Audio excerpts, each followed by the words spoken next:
Well, Pat Rafter was Australia's king of the courts in the 90s and 2000s, with 2 Grand Slams to his name and more memorable moments than we can count.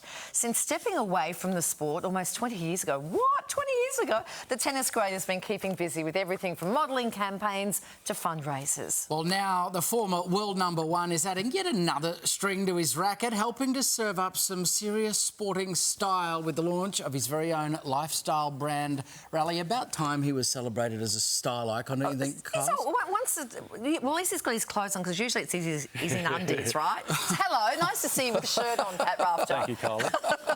Before we get into this latest clothing venture, you were awarded legend status at the Queensland Sports Awards. No, it's fine. About time, I heard you say. Is that what you said? No. You said it's long overdue. You know who said long overdue. No, that was Fatty Borton. He did the speech before me, and everyone said after Fatty spoke, they all said, Pat, you cannot do a speech now that's going to look anything that's going to be fun. Right. You're just going to bore the rest of the crowd now, because Fatty's speech was brilliant, and he said it's about time that I got inducted into the Hall of Fame. Well, congratulations. Yeah, no, thank you. It was actually a really great honour, and you know, Queenslanders, we get pretty passionate, so. It was just one of those little side awards which I loved. Queenslander, right? We know how, you know how we get. No. So, Pat, can I ask you a few headlines around our Davis Cup team this week after we bowed out in the semis? Leighton Hewitt has actually called for Australia to be given a turn at hosting. Is there a real disadvantage in your view when we're always playing away from home? Yeah, there is. I mean, Davis Cup isn't what it used to be. You used to have the home and away, and it was great. It created so much atmosphere, and it was quite parochial, you know. And even in Australia, they would go hard, you know.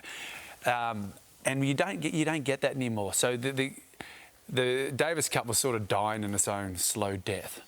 Because the players just weren't playing enough of it and not supporting it enough. So they tried something different.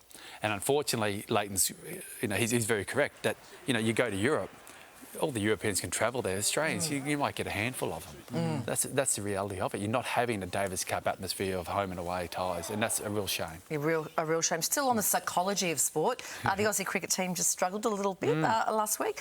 As an athlete, how difficult is it when, you know, the psychology of things and getting your head around things? Yeah, well, momentum's big. I mean, and cricket's one of those things you see it swing very quickly within the game itself. But now you've got a match that just happened where they just got smashed, and they weren't expecting it. Now, I don't know if they went in maybe a little bit too confident or whatever, because everyone was beating up the Indian cricket team before they got there, and they're missing a couple of their big players. So I don't know if that had much to do with it. You know, I'm not in behind the locker room, so you can just I'm a couch surfer. I'm an observer.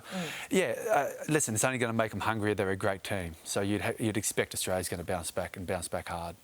What did you do in those circumstances when you were? When I was in a bad rut, I trained harder.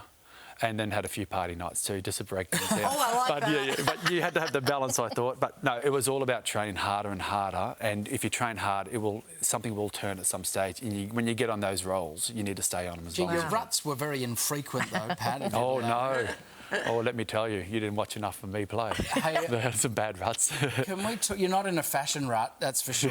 Can we just talk about your sartorial splendour for a minute? You've always been well presented. Now you have your own fashion brand. Tell us about it. Well, Rally is a brainchild of a couple of mates in Byron, and they've been doing this for a couple of years.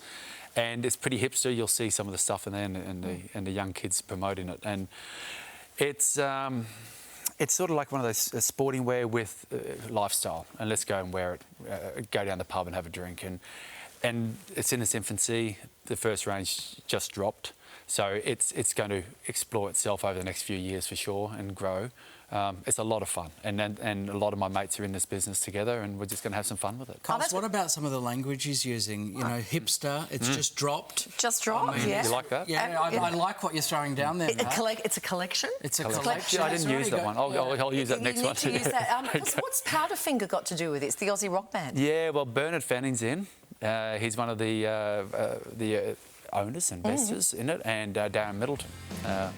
Lead guitarist. So beautiful. Wow. Yeah, and they're good mates of mine as well, and we're in this for fun. Yeah. And this is where we hope it's going to sort of I'll give you another word, blossom.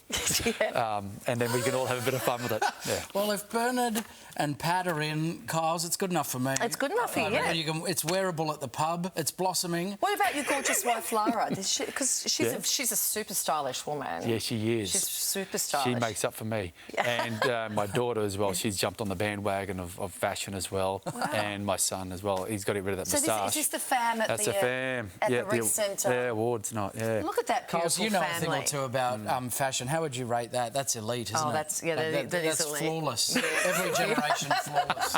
I love it. I love it's a bit of a family affair. Yeah, it's fun. You've also been busy with koalas. You've got a lot of... Well, that's one of your finest segues. You like that? Sorry, I was There was seriously looking a at the family brief pause, and you've just tell us about koalas. Yeah, koalas. you weren't reading up the teleprompter there, were you, Carl? A bit of a slender on the way out. Something about koalas. What are you doing with the koalas? Yeah, well, we re-rainforested the property, so I've got 70 acres, and we decided to re-rainforest it now with half. This is up in the Byron area, In the right? Byron Shire, yeah. So half of it is rainforest trees, and we did half eucalyptus, but the eucalyptus are for koalas. Haven't seen one yet. If you build it, they will come. They tell me that. Yeah. Okay. Will you keep us updated, Pat, for goodness sake? I have so many people saying, when are they coming? It's starting to get boring. Yeah. So it's been like 5 years I'm waiting for these koalas to come. I will abduct one soon. Beautiful. A kidnapping plot. Yeah. There we go. Congratulations on everything you're doing. Congratulations on the award and on the new label. It's spelled RALLE. It's a play on words, you know, rally, sport, tennis, I see paddle, what you've done pickle. there, Pat. You like that? Yeah, it's Yeah, I do clever. like It wasn't me either. Yeah. Good stuff. I loved the family. Oh, thank you, Gorgeous Carl. stuff. Thanks so much. That was great. All right.